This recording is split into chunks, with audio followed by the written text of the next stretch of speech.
By the end of May, Ohio should be able to test 22,000 people a day.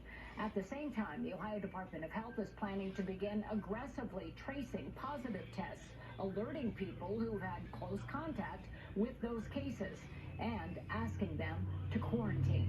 The response has really been outstanding. I think most people know they want to protect themselves, but they want to protect their family, their friends, their other loved ones, and other ones in the community. The tracing process is voluntary. Dr. Mark Hurst said they will have already begun tracing, but will be ramping up very soon. He also said while testing and tracing are great tools, we need to continue with the basics: washing our hands, wearing a mask, and social distancing.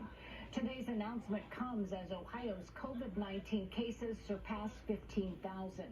Here's a look at the latest numbers from the Ohio Department of Health. So far, 690 people in Ohio have died.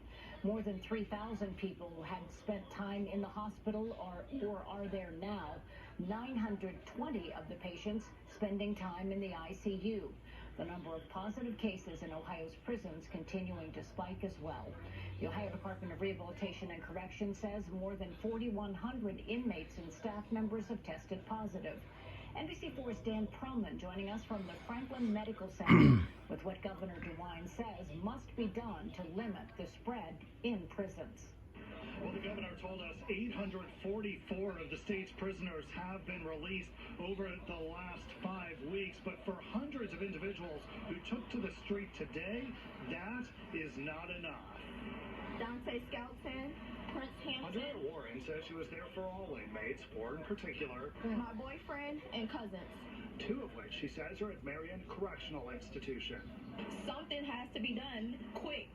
Andrea, part of the mostly drive-by protest in front of the ODRC headquarters and outside the State House. Protesters calling on the state to release 20,000 mostly immune-compromised prisoners by the end of May to slow the virus from spreading. This is a health issue to the whole state of Ohio. I pressed the ODRC on the rising number of COVID-19 cases in the state's prisons. A spokesperson once again stating the spike we are seeing is due to mass testing, including of those who are asymptomatic. In fact, she told me 95% of the staff and inmates who tested positive in Marion showed no symptoms at all. She also told me the number of tests issued at 3 specific locations is high due to demographics. As she wrote, Marion houses a high number of older individuals, many who have pre-existing health conditions. Pickaway houses our long-term care center, similar to a nursing home, and Franklin is our state's prison medical center. Governor DeWine told us today he will have an update on the number of prisoners released next week, all while the calls for that to be expedited grow. I'm very scared. I'm terrified. I'm hurt for them. I cry every night because they have to live like this.